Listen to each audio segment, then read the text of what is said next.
everybody, and welcome to free practice number 3 for the British Grand Prix here at Silverstone.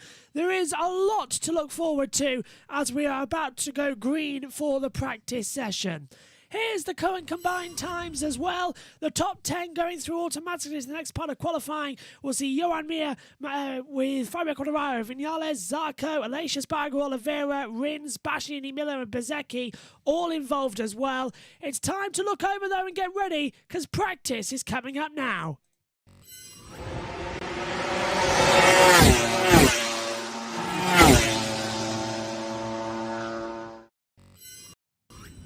The third practice session for MotoGP is go. It's green light and away we go at the end of the pit lane. Another 45 minutes of action. And if you're just joining us for the first time, this is what it all means. Basically, this third practice session is the last chance all 24 riders will have before we have to lock down who is riding in Q2 and who has to go through qualifying number 1. So all three, the first 3 practice sessions that are all 45 minutes in length are all combined together with the combined times. That, as I've said, has put Quartararo, Mir, Vinales, Zarco, Aleix Espargaro, Oliveira, then along with Rins, Bastianini, Miller and Bezzecchi as the top 10 going automatically into the second part of qualifying to fight for pole position. Then 11 to 24, which currently sees Bagnaia, Marini, Martin, Alex Marquez, Bradl, Paul Espargaro, Di Giannantonio, Nakagami, Dovizioso, Morbidelli, Binder, Gardner, Darren Binder and Raul Fernandez. They all have to go through the first part of qualifying later on today. The top 2 from qualifying will progress up towards qualifying 2, where the 10 riders become 12 and they fight it out for pole position. It's a very simple format, but it does confuse a lot of people as well. There will be a 4th practice session just before qualifying, literally. That gets underway at 1:30 British Summer Time. Qualifying starts at 2:10. Practice 4 is a half-hour session, and it's purely there to set both bikes up ready for quali in the race. Literally, that's all it's there for. As Fabio Quartararo heads out onto the circuit now as well. Just getting out there. Top yesterday in the session with a 1:58.946. There's Alex Rins, who was really, really fast yesterday. 7th in the combined times, but was really good in the first part of practice. And let's hope as well that this is going to be a situation where he will have one as they come back down. Let's go through then and say good morning to BT Sport. And there was Sylvain Guintoli. He's broke his finger, bless him. Front wings, the lower scoops that they've got. These bikes, they are, very much affected by the wind conditions. The bike can become heavy if there is gust winds as well. They're a lot more susceptible to move and to have an effect compared to superbikes, for example. So the wind can play a big part, but this morning perfect conditions. Yeah, I wonder if we'll see the Stegosaurus again that we saw yesterday. Is that what you called it? Well, I think that's what it looked. I looked at it last night and thinking that just looks like something out of the Natural History Museum, doesn't it? It's those big spines on the back of the Ducati. And actually, Enea Bastianini said that he quite liked it. Jorge Martin was a bit like something we had to try on the bike and was a bit nonplussed about it when he went out. But I think the Stegosaurus, it had that kind of dinosaur feel. You with me on that? Yeah, 100%. It made us smile when we saw it for the first time. Would be interesting though. It's going to do something because they weren't small, were they? It's not like you'd be like, I doubt the riders will feel that. Like you said, I saw what Bastianini said. He thought it helped. No, they made them as big as they could actually. The Rule book limit says they've got 150 mil above the seat line, so they did it as big as they could. When you look at them though, that's wide. It's not like Aprilia, that introducing that wing in Mugello with Savadori's bike. It's something different. So I mean, Bastianini said yesterday that for him the bigger difference was that it's bringing him a little bit more rear grip in the braking zones, which that if it does, that's really important because we know with the Michelin tires it's all about the rear grip. You need to be able to stop the bike. So that would be, it would make sense. Is it the truth? We don't really quite know because they don't look like a proper downforce wing. No. They look like... So it's a downforce wing on the back of that bike as well. And the problem is, with that Grenache, with the winglets at the top as well, they have been homologated, so they can be used this weekend. But it's something that is kind of in a grey area of the rules as well, because winglets are banned in MotoGP after a couple of years. So it's a bit half and half, really, as to what is happening. Right, Gwenwyn's got a question, and good morning to you, Gwenwyn, who says, I'm a bit confused with practice, because yesterday I was watching 1 minute, it was Moto 3, then Moto 2, then MotoGP, and these combined sessions. Right, okay, so basically the way the weekend works for this weekend here at the British Grand Prix, and pretty much every weekend as well, we start off with the Moto 3, which is effectively Formula 3. It's the lower class of the championships. Then after that, we'll have the MotoGP sessions, so the big boys out there on the factory bikes and the main series. Then Moto 2, which is like Formula 2, go out just after. After that as well, further back, it's where things get a little bit tricky as well, because I'll confirm it to you. Each championship has their own series which are combined, the same format. So Moto 3, Moto 2 and MotoGP all have the same format for the practice and the qualifying in terms of the 3 practice sessions. Their times are combined together and the top 10 from each go into their qualifying 1 or qualifying 2 segments as well. So to basically simple it out, everything you're watching, if it's Moto 3, that's a separate thing to Moto 2 and likewise with MotoGP. So they're all separate. So the only thing is that the practice sessions for the first 3 are combined together with overall time. So let's show you on the board here. You can see there's a little button at the top. Actually, maybe you can't. Hang on. If I press this and just zoom it up a little bit. There we go. And zoom it down. I can edit this later, so it's perfectly fine.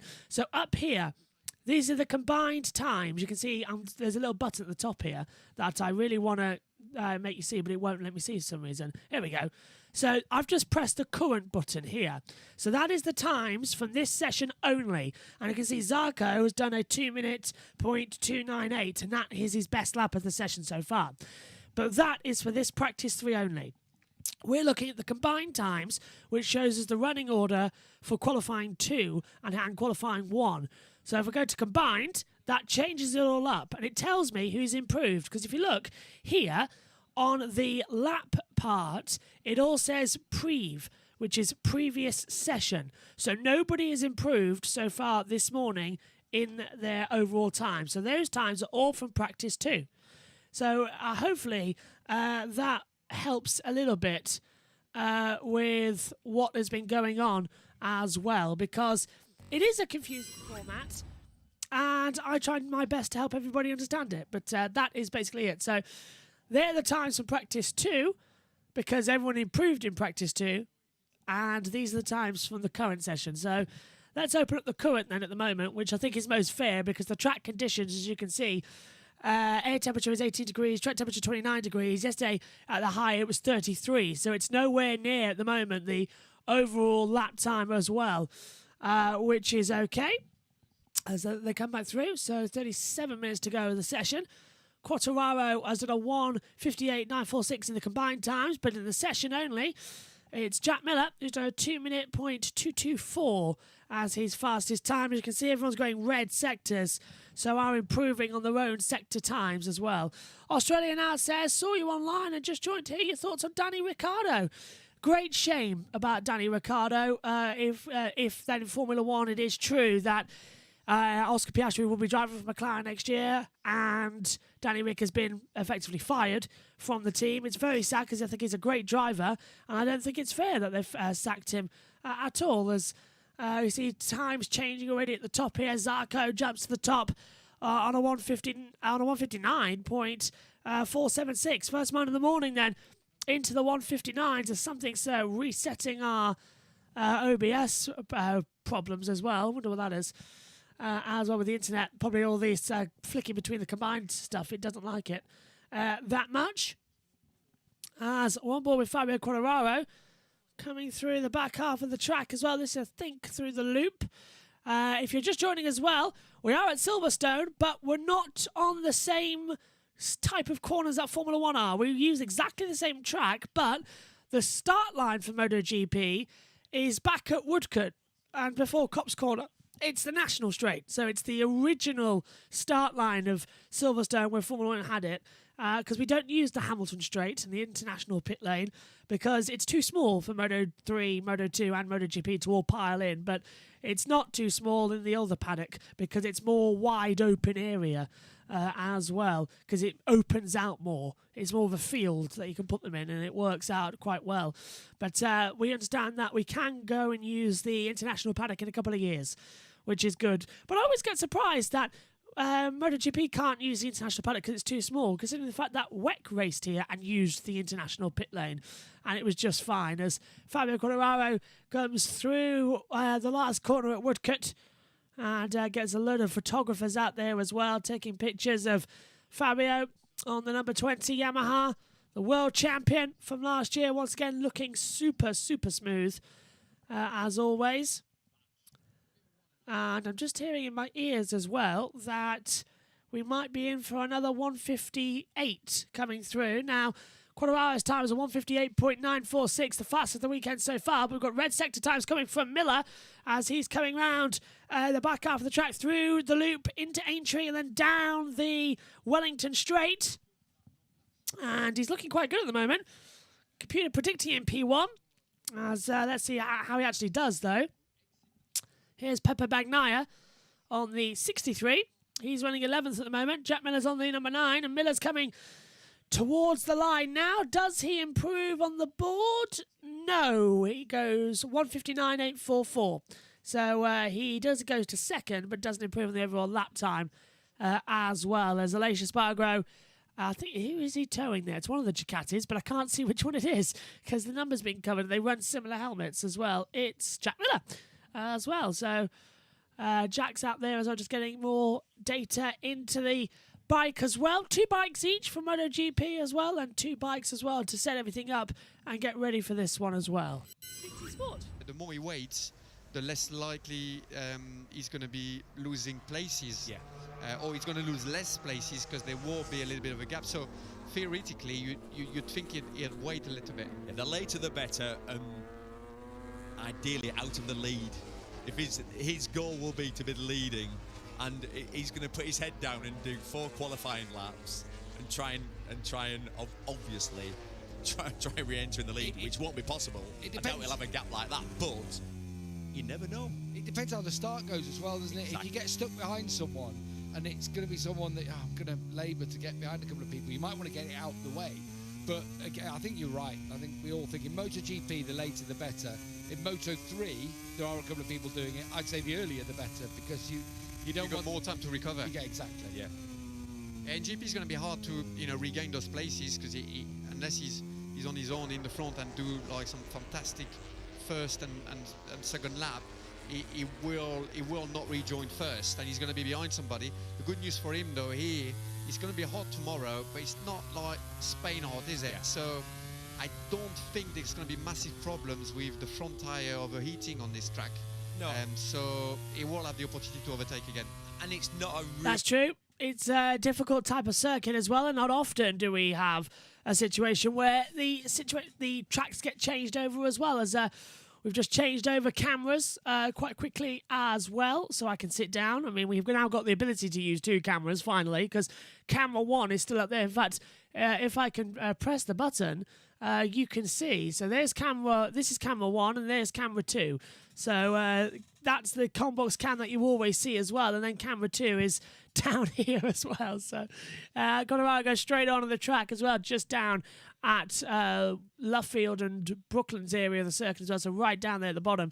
Has just come through for a little bit of an off-track overtake. Let's see what some of Twitter has to say as well, with their comments coming in now as well. I think we might actually be on the side there. I can't see through Twitter. So Marco Bezzecchi nearly missed FP1 yesterday because his phone fell under the bed while he slept and he didn't hear the alarm. That's from Simon Patterson, who's just said that as well. So Simon's had a complete nightmare there. to find that out for Marco Bezzecchi, nearly missing the session. Bezzecchi's running 10th as things currently stand as well, with a... Well, that's the current session as well. We need the combined times. In the FP3's combined times, Bezzecchi's down in 16th on the 2-minute 1.049. The combined times, if we press the button and let the order rejig itself, he's 10th with a 159.378. The only person to improve in this third practice session, that's Raul Fernandez. Proves on time, not position. He goes to a 2-minute 1.004 as well. So he hasn't changed over the things as much as we thought he might do as well. Just checking that I haven't got any text messages as well to wait out and to report them. Let's take a look then through some more things as we haven't actually shown you the championship yet, which I think is quite bad. So we should show you how things stand in the championship in the session. Here it is. Coming into this round, it's Fabio Quartararo who leads by just 21 points to Aleix Espargaro. As well, 172 to 151. Johan Zarco has 114 points, 58 points back. Baganaia, after a couple of bad races, only on 106, is 66 points back in the World Championship standings as well. Then it's Bastianini rounding out the top 5 on 105. Brad Binder has 93, Jack Miller 91, Johan Mir 77, Alex Rins 75, Miguel Oliveira has 71, Jorge Martin 70, Maverick Vinales 62, Marc Marquez on 60. Then it's Marco Bezzecchi, who has 55, Luca Marini 52, as they came through. Taki Nakagami 42, Paul Espargaro 40, Alex Marquez 27, Franco Morbidelli 25, Fabio Di Giannantonio 18, Darren Binder and Andrea Dovizioso on 10, both the With You Yamahas, and of course Dovizioso announcing his retirement from MotoGP after the San Marino Grand Prix next month. Further on, we can see Remy Gardner is 23rd on 9 and Raul Fernandez is on 5. So the Tech 3 KTMs not having a great season, especially after last year as well. They managed to get a couple of podiums as well, and brilliant activities as well happening last time out. Now, let's just show you the weather quickly. I know we've got it on the screen, but this is the first time we can have the full big screen open. It's air temperature at 18 degrees, ground temperature is at 30 degrees, 50% humidity, 8 kilometre-hour wind speed, blowing from east to southeast as well here around Silverstone in the weather. So let's go back then to the live timings. That's the 3 pages we get to have open up here in the comms box as well. During the race as well, we get another page which is intermediates, which shows us the running order per sector, and per sector and per car as well. So it is actually quite handy to keep things in. Gwenwyn says, but it isn't like any of F1's weird structures like pre-qualies aggregate. No, none of that. Basically, each of the 3. Well, there's 4 practice sessions. Right, a little quick reset there as well, and you're back with us. So, Gwenwyn, to answer your question, but it isn't like any of F1's weird structures like pre-aggregate qualifying or anything like that. No, it's not. Basically, all that happens is we've got 4 practice sessions. The 4th one is 30 minutes long. That's designed as a qualifying, get your bike ready sort of thing as well. It is mainly practice 1, 2, and 3 that are all 45 minutes that get combined together. And the top 10 automatically go through to qualifying 2. Then 11 to 24 have to go through qualifying number 1. Top 2 from quali 1 progress up to quali 2. And then we've got 12 riders that go for pole position in the first 4 rows of the grid. So 3, 6, 9, 12, because we go in 3s on the MotoGP grid. So it's perfectly simple once you get into it. But honestly, it's so difficult to remember the format. So I'll try and explain it as much as we can, because usually, of course, we don't do the practice sessions live, or qualifying live for that matter. We do the highlights in the build-up to the main race on Sunday as well. And we are trying to do qualifying live next year. That's something we're looking into.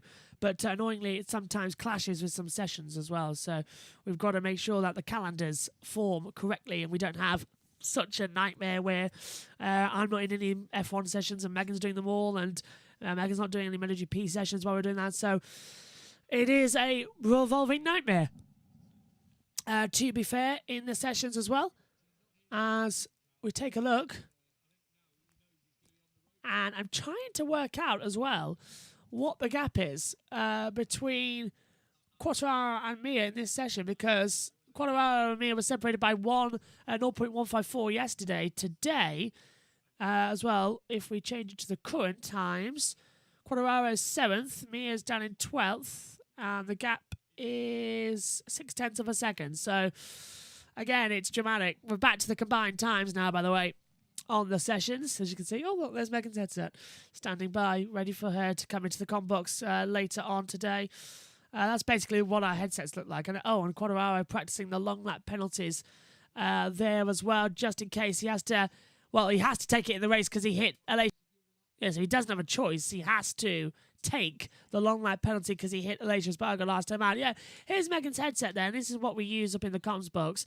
I'll take this off as well. That's what the mic looks like. Everyone always asks me, what does the microphone look like? It's basically just a little condenser mic on the headset as well. It's quite big and it's quite thick as well because then we don't knock it accidentally. They stay in place, these ones. No matter how much you move around, they stay in place. It's like having a boom mic on.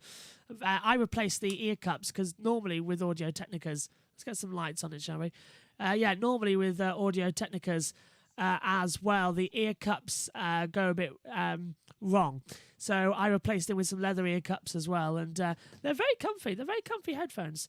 As well. Mine need a bit of TLC again because Megan got hers in 2020 and they still look brand new because the headset barely gets used compared to mine. So they're still proper brand new, no issues with them whatsoever. And her headset's fine as well. But mine, unfortunately, ear cups are 2019. So and they've been worn a lot. So the leather's gone completely flat. They're starting to get a little bit oily as well and not very nice to wear. The sound guard needs replacing as well. But every time I have a haircut, it's actually nice to put them on because they just sort of stay. Although they're not very nice headphones. That's why I wear them as well. Up in the comms box. Selfie stick is here for some reason that Megan was using to host yesterday. Don't know why that's there. Just getting this out of the way. Just put it down there to the left of me on the chairs here in the comms box. Backup mics, presenting mics that are lit around the commentary desk if we need to say anything as well. We could change over mics like that, so we could change over the microphones quite quickly. Although that's not up right. There we go. So if we need to say anything quite quick, we've got a mic in hand. But we always prefer the headsets. Dad's headset's over here as well, just on the side that I had to use a few times last weekend. His is rounder as well. It's a Behringer as well. And it's a round cup with same shield as well. His mic seems a little bit thinner than ours, but still quite stiff. And nice ear cups. It's comfy. It's a nice headset, actually. 20 quid, you know. Oh, 25 quid. I can't remember off Thornton website. I can't remember which one it was, but these were 180 odd coming through as well. Nakagami's on lap time then, as Mr. Field now finally come back out onto the track, which is a surprise. I honestly thought there might be a little bit more of a problem as they come back through. And Nakagami then with a 56 tenths of a second. I'm being told we're going to go over to BT Sports. They're talking about Nakagami. Which it'd be more Chantra, it'd be an Asian rider that Honda would want in place of Nakagami. He will be a test rider for MotoGP. Maybe we'll get an opportunity to ride a bit in World Superbike as well, and this Honda's got those riders in Japan that they use for testing, and they're very fast. So he will be doing that. For example, we got Nakashima now. Yeah. Used to be in Moto2, retired for a little bit because he lost his contract with Ayo. He was doing very well at the time as well. Ended up at Honda. He's a very fast test rider, so he tests a lot in Japan, especially during the COVID time. And he's just done the pole position a few hours ago in Suzuka Tower for Honda. So and he looked good when he came back on a Moto2 bike this year, did Nagashima. He is no slouch. But Nakagami's accepted that, but there's still a chance he could stay at LCR Honda. Or yeah, it's not a done deal, I don't think, yet with Oyagura. Yeah, okay. But he will remain at Honda, and if he's not riding, he will be in a test riding role. Because Agura actually says, look, I think I need more time, doesn't he? I think I need a little bit more time, which I quite... No. If you're Agura's manager, you'd be like, I think we need a bit more time. Are you rushing to get your young rookie on a Honda in the MotoGP class right now? I'm not. I think the bike needs more time than Oyagura. Exactly. Exactly. Let's get this bike a little bit more sorted, a bit more settled. Let's have Nakagami another year on it, and then we'll... It's a risk, though, always, isn't it? It's a risk that you don't get the opportunity again, that you'll always regret. There are other people that have fallen foul of that in the past. I mean, if you're a manager, unless they would sign Oyagura for a very, let's say, like a lengthy contract, you'd want a 2-3 year deal there to go up to MotoGP straight away, because at the moment, the Honda, is underperforming. That new Honda, the 2022 Honda, is not up there on a regular basis. Are you aware of Agura's management team? I think a lot of the Japanese riders, often it's just directly with Honda themselves, isn't it? That they'll have their kind of deal. So I don't know. Could be Alberto. Could be Alberto Burch or Hiroshi Oyama. Yeah, I was thinking I'm thinking company men. So they'll also have a little bit of a say in it. Anyway, we'll see what happens at the other LCR Honda seat. We know Alex Rins will be jumping off the Suzuki onto that bike for next season as we go on board with Brad Binder. Actually, his pace isn't that far away. I know it's 1.5 seconds on that one, but he's probably towards the end of that tyre, having done full race distance on that. So in actual out and out pace, 1.1 off. And a lot of them have been looking, doing most of this session at doing a long run on a soft tyre. So definitely considering that rear soft. Let's take a look at that tyre actually, because we've got that graphic open now on the board as we come back from BT Sport. So everyone's on soft front and medium rears, bar Rins, who's gone medium front, medium rear.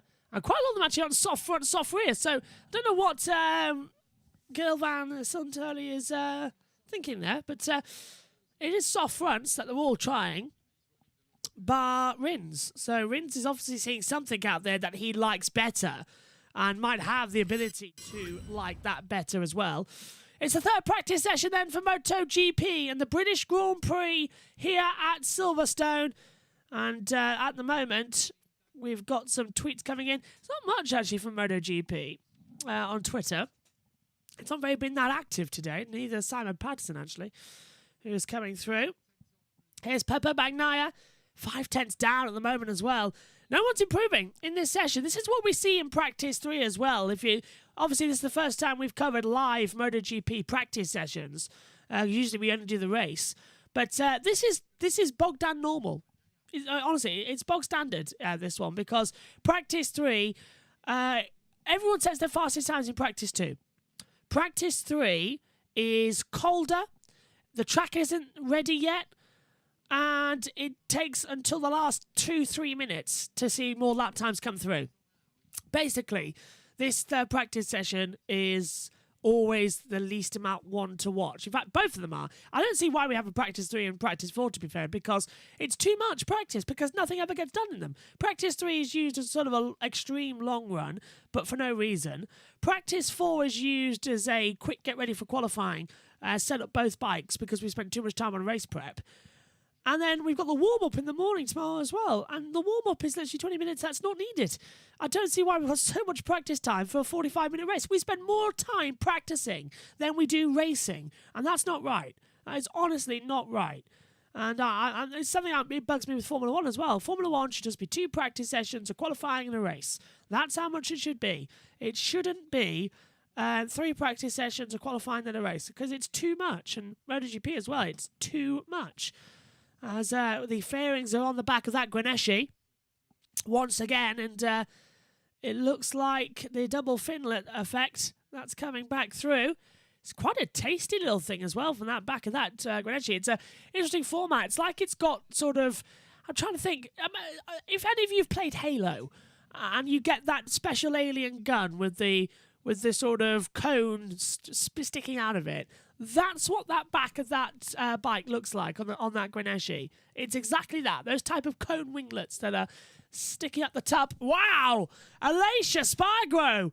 Look, last 16 minutes, everything comes through. Alicia Spargo does a 1:58.695 and goes fastest of the combined and this session as well. And here comes Maverick Vinales as well. He's 3/10 up already on Alicia Spargo's time. Maverick crosses the line now and goes top with a 1:58.599. Ladies and gentlemen, we've got liftoff. So here we go. This is it then. Espargaro's fastest as well in that first sector, 23.064. So this is it then. We finally have the times to come through for this practice session. The track is at 31 degree track temperature, air temperature at 18 degrees, 49% humidity as well. And this is where things start to get entertaining. This is it then. Well, it's certainly taken a long time, and it's certainly taken a while. We were expecting this to not happen at all. We were expecting this to be another continual problem coming through that we'd have to be waiting around. So let's see what Mia's got. 3/10 down at the moment on the board. Bike squiggling, goes up to third. 1:58.907, so he too quicker than Quadraro's time from yesterday. Quadraro was a 1:58.946. So there we go. 0.39 faster, I believe, off my top of my head. As they come back through.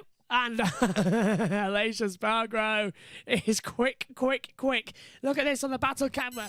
He is setting red sector times everywhere. 23.064 sector 1, a 1:01.807 sector 2, 1:28.231 sector 3. This is the current and this is the combined practice time as well. He's looking awfully fast.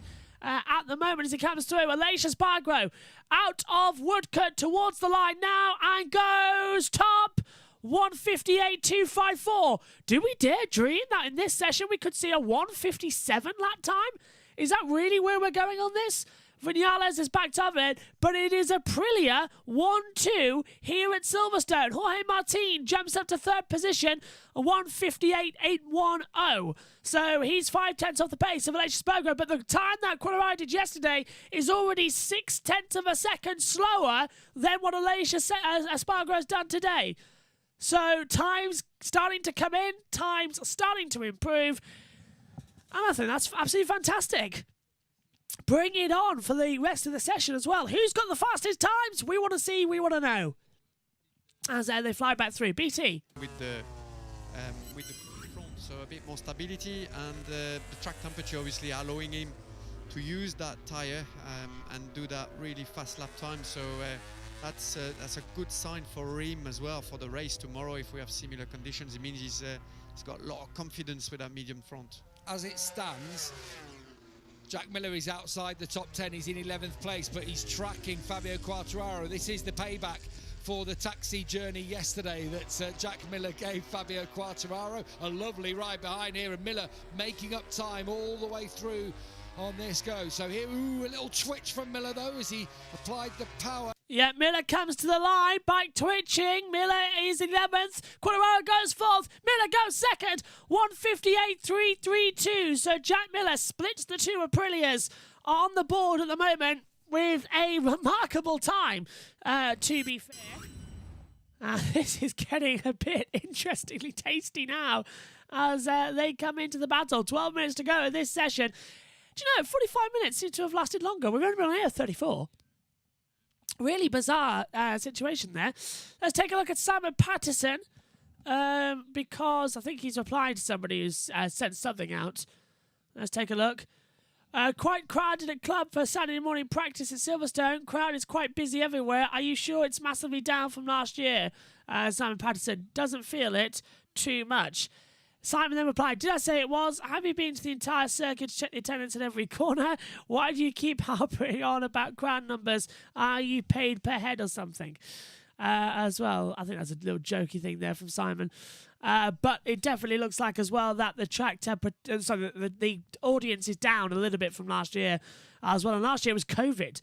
And it was a restricted number. But we should be having a proper, full open Grand Prix. There are still tickets available. £90 for race day attendance and a grandstand seat. So if you are in the UK and you want to get down to Silverstone, race day tickets are still available as well. So get yourself down there. Wish we could, but we don't have the accreditation. And for everything else we were doing, an extra £100 per day just couldn't have been done. That was 4 days we were going down there. So hopefully next year the British Grand Prix will still be on early August and we can get something sorted for it as well. And it should be fun because I do love Silverstone, as you can tell, with the flag behind us. And I haven't been there in quite a while, actually, thanks to COVID. 2018 was the last time I hit Silverstone. A week before, the race was cancelled for MotoGP because the track flooded. So I went on the right weekend.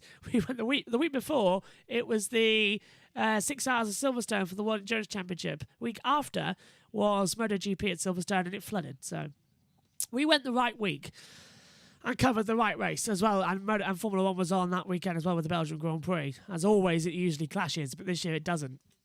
Comically enough, last year, British Grand Prix went ahead and Formula 1 didn't at Spa because it never got going. What was it? 1 lap officially counted on the board before the red flag came out, making it the shortest ever Formula 1 Grand Prix in history at just 1 lap.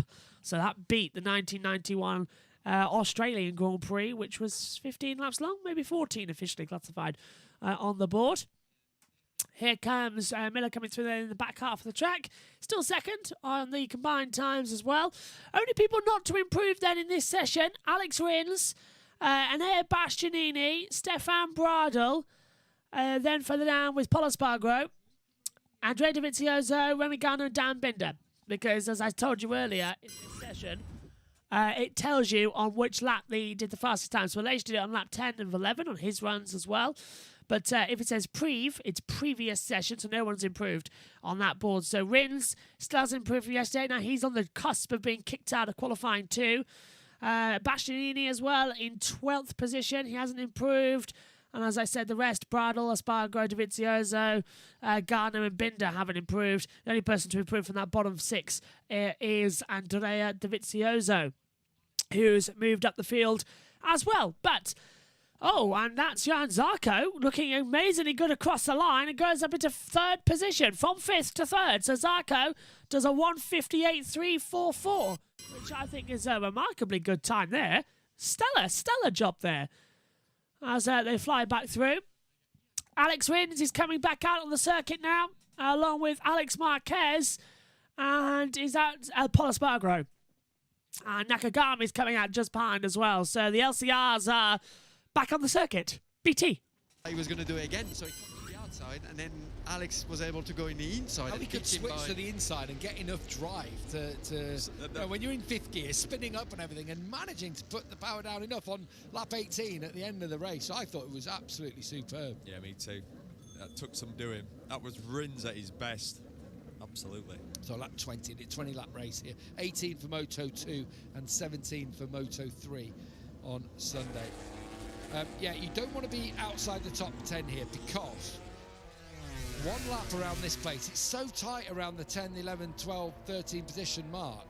There is a 10 separating everybody. So you go into Q1 and there's 8 Ducatis for starters that can all be capable of getting through. But then you're going to be up against the factory KTMs, the Suzuki's or whatever. So you have to try and seal it now, which is why this final 7.5 minutes is going to be pretty lively. Crucial.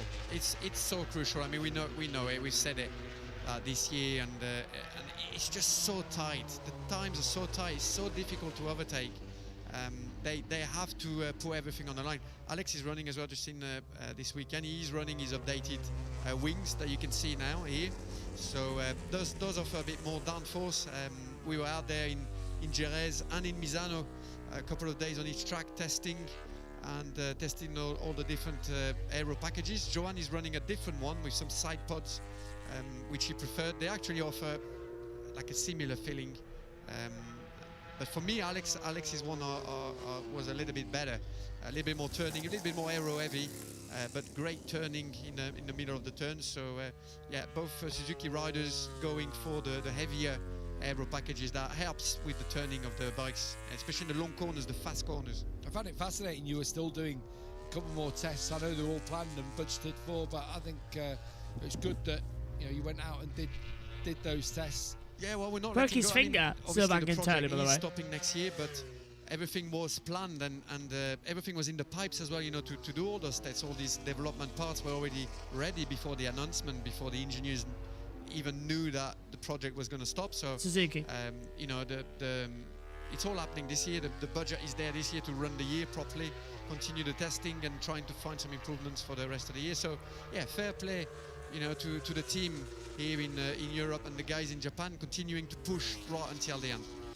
Yeah, and it's such a shame that Suzuki are leaving MotoGP at the end of this season. Of course, they've had a complete buyout clause with Dorna. It's cost them quite a lot of money as well to buy themselves out of the contract, and it is disappointing.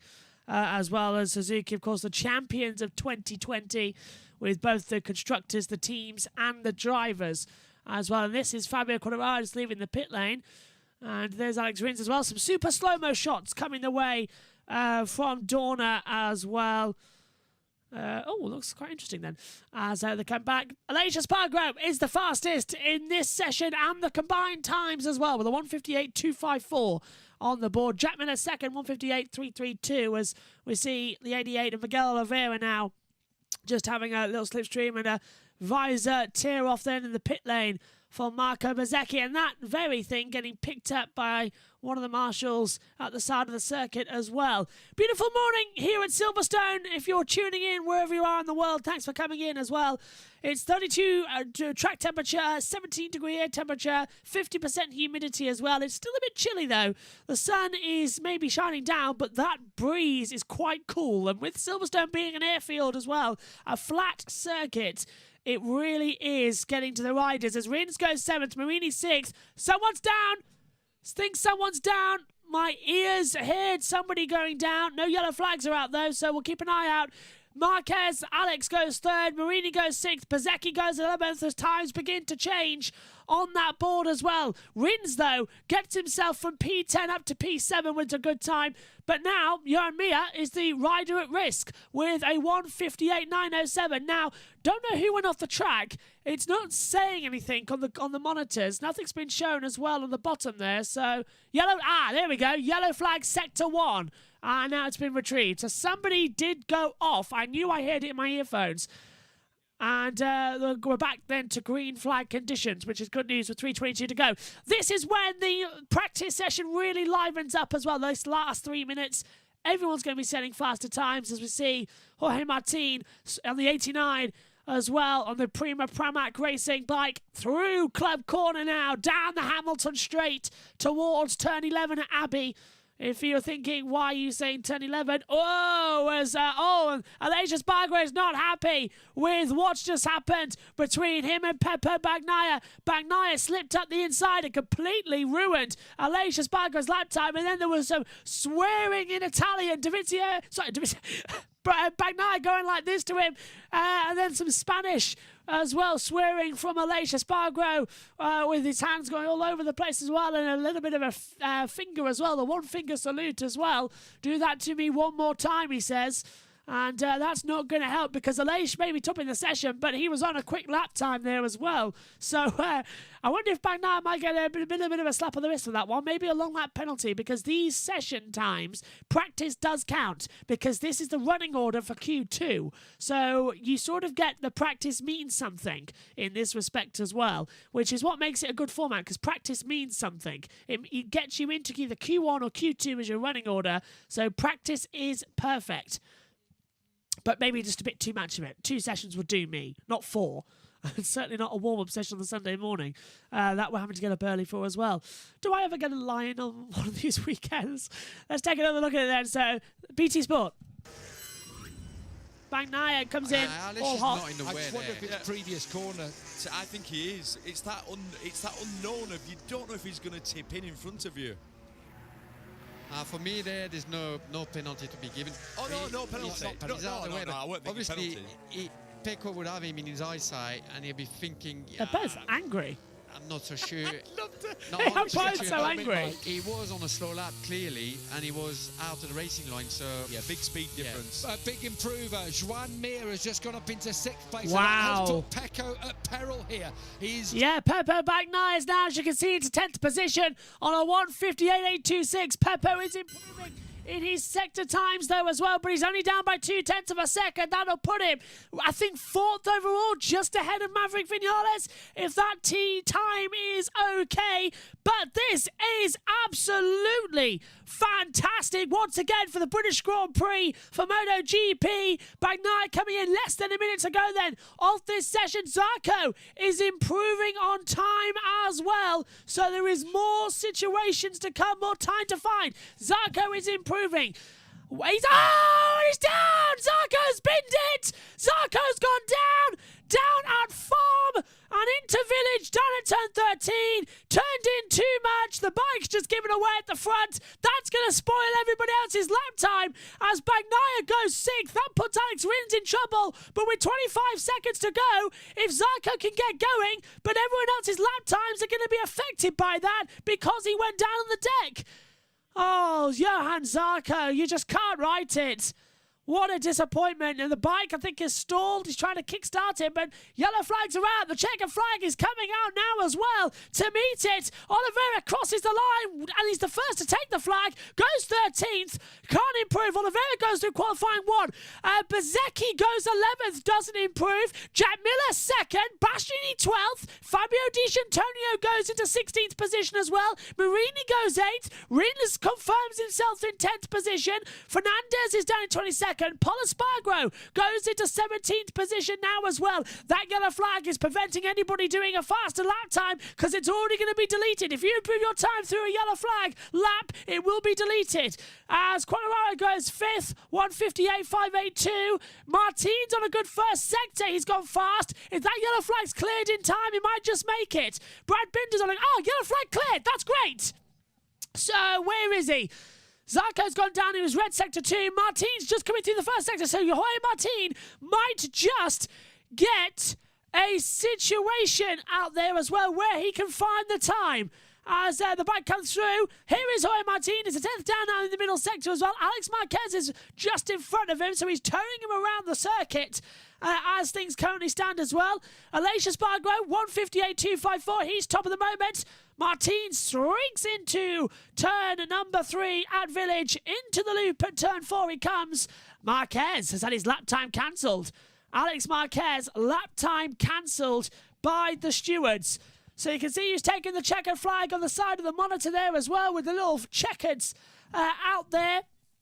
Jorge Martin is estimated to go into 4th position. He's only 0.077 down at the moment. He might even put him into 2nd because the gap between Aleix Espargaro and Jack Miller is 0.078 of a second. So 7/100ths of a second is the gap at the moment. As we come to the line, does Martin go quicker? That's the question. He's 9th at the moment. Cross the line. Martin goes 2nd, 1:58.282. He's 28 thousandths down on Espargaro's time and is 50 thousandths quicker than Jack Miller. The top 3 separate. Correction! The top 4 are separated by 9/100ths of a second. 0.090 separates everyone. I can't believe that. That is such an amazing time. Such a weird time as well. And this is what happened to Zarco again, BT. Who was in the night has been cast aside. This was the crash at Village for Johan Zarco. And unfortunately, not able to keep that lap going. It would have been the fastest lap we'll have seen this weekend. There you can see Pecco Bagnaia and Aleix Espargaro just exchanging a few words. Not quite the pleasantries they were enjoying earlier in the season. It looks like you just told him, you were in my high side, and you kind of like disturbed my lap that way. And I think that's going to calm down very quickly. Practice starts times. He was. I don't know if he's going to turn in, because when someone's going so much slower, but it's what the fact that then he didn't protest that much back, Aleix, he knew in the back of his mind, he's like, yeah, probably I was in a place I shouldn't have been. But it's not penalty worthy. No, absolutely not. And if it is, then it's just getting silly, isn't it? Penalties flying left, right, and centre. It's like, say, it's turning into Formula 1 a little bit. Yeah, exactly. There'll be people from Yamaha going, oh, hang about. I'm sure they won't actually, because because they were quite... Well, they might, to be fair, still be going there. You never know. As we're just trying to find the correct music we have to play for the opening, but it keeps wanting to play Hispania's 2010 season, and it's actually bugging me because it won't stop moving. Literally, everything's changing, and I can't select what I want, which is annoying. And here it is again, like on the replay. Alicia Spargo and Pepe Bagnaia having a little chat there as well, and just sort of having a little fist bump with each other as well. And a little bit of a, oh, no worries, buddy, no worries. Oh, that's nice to see. Camaraderie between the drivers out there as well for this third practice session. Okay then, it's time to take a look at what happened in free practice 3 for this MotoGP British Grand Prix. Here's the times.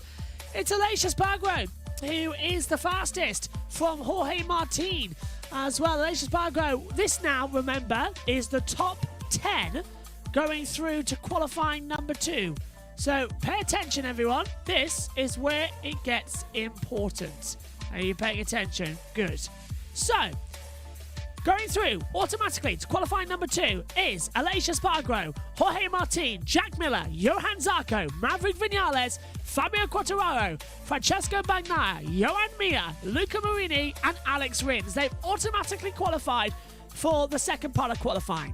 Having to go through qualifying number 1, Marco Bezzecchi, Enea Bastianini, Franco Morbidelli, along then with Miguel Oliveira, Alex Marquez, Paul Espargaro, Andrea Dovizioso, Fabio Di Gianantonio, Brad Binder, Takiki Nakagami, Remy Gardner, Stefan Bradl, Ralph Fernandez and Darren Binder. The only driver not to improve their time from the previous session was Stefan Bradl. He's still on a 1:59.801. Everybody else improved in this third practice session. That's all we got time for then for this session here today for practice number 3. Jorge Martin, who has stopped at the side of the track actually. And what's happened to him here? He's coming through at the back half of out of entry into... Yeah, so this is just before Village and Farm, and the bike's cut out. It's completely stopped on the track. So Jorge Martin is stuck. Yeah, and Zarco's gone down. Not a good thing for the two Pramacs as well, considering Martin was second and Zarco was 4th. So they haven't exactly had a great little situation. They had those. They come back through in the running order. But that's it then. All done for free practice number 3 here for the British Grand Prix at Silverstone. We'll be back at 1:30 for coverage of free practice number 4. Straight after that at 2 o'clock is the qualifying session. Megan's hosting that before she joins me in the commentary box. And then, of course, tomorrow morning we've got all the details. We've got warm-up for you as well. That's at 9:30 until 9:50. And then we've got the British Grand Prix of MotoGP underway for 1 o'clock as well. That is when we go green. We'll be on air from 12:40 as well for all of the build-up. This is it then, qualifying day here at Silverstone, and it's all going tremendously well. Thanks for your company. We'll see you later on.